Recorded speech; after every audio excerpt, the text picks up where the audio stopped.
Hello, kitefoilers, and welcome back at Kitefoil School. Well, I've been kitefoiling after seeing all these amazing videos, and it's not going too well. So we're just gonna ask Rolf what's wrong with me or the foil.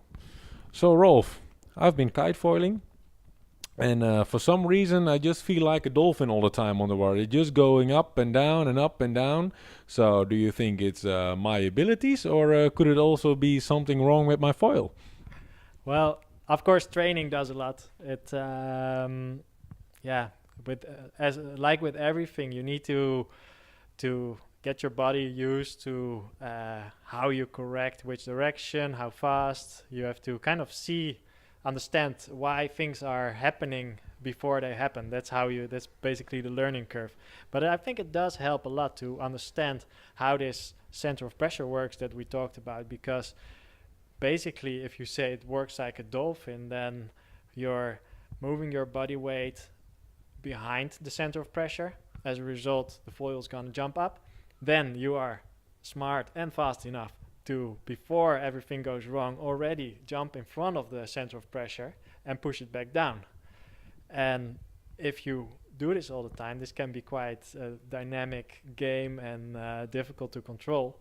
At some point, you will probably crash into the water. So, but I do think it's important to understand that this is what you're trying to achieve. You're trying to stay above this center of pressure, and this center of pressure is about 70 centimeters, 80 centimeters, whatever, away from your feet. So you're trying to balance on something which is somewhere down there. But if you picture this, if you see this in your mind, that is what you're trying to stand on. I think it can really help to become more stable and to have a steeper learning curve. Okay, well, with my foil, I can also correct it a little bit. You know, I can change the angle of the stabilizer supposed to the angle of the front wing. Could there be something wrong with it? Yeah, true. I think this is also one of the fun parts about hydrofoil. There's so much you can adjust. You can exchange your front wing, your back wing, your angles. Absolutely, the angle of your stabilizer is doing so much. So, as a kiteboarder learning how to foil, I would not recommend to jump to changing the kit straight away, because it just takes some time before you are used to it yourself. But if you're there and you want to change and want to try, just because it's fun, also. So, Uh, what would be the perfect angle of the front and the back wing, or the front wing and the stabilizer?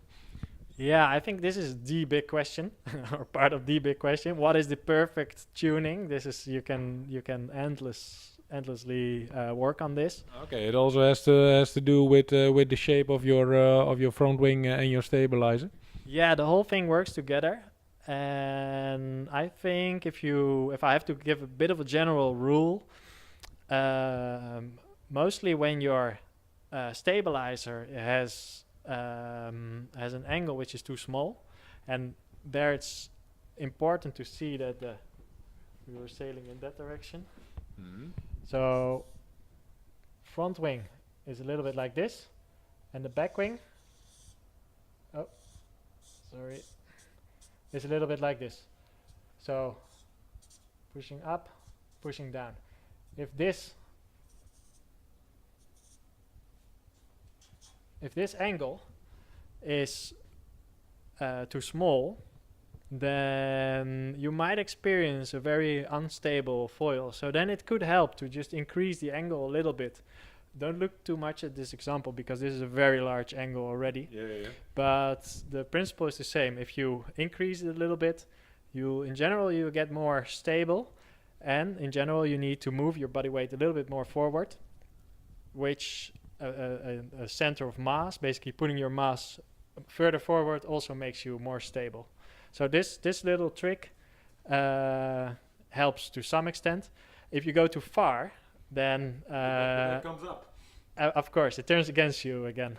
And then basically what you see is that the front wing will be at such a high angle of attack that it stalls, and then you'll experience that you'll be going a little bit out of the water, and then you kind of drop back in. So the sensation can be a bit similar, in my opinion. So It can be a little bit of a dolphin kind of thingy. and then you go back into the dolphin kind. But I think it's good to know if you give your stabilizer a little bit more angle of attack, it might solve your dolphin behavior. It's absolutely worth trying, and then see for yourself what it does to the machine. Ah, perfect. Well, people, that concludes it. So if you have any problems, just try figuring it out yourself, because it's not really an exact knowledge yet. Well, I think there's a lot of exact knowledge behind it, and you can go for hours of analyzing, calculating. But yeah, the fun part is also just trying and see what it does. And it might even be faster than sitting down calculating for hours. Just Perfect. So it's still a beautiful way of trial and error. yeah, exactly. I think trial and error has always been a good way to get somewhere. And but I think the combination between some knowledge about what's going on and some trial and error, that's what always brings you forward. Yeah. Perfect. Well, people, that concludes it. We just gonna go out and just try some foiling, because that's all about. Don't forget to subscribe, because there's a lot more to come.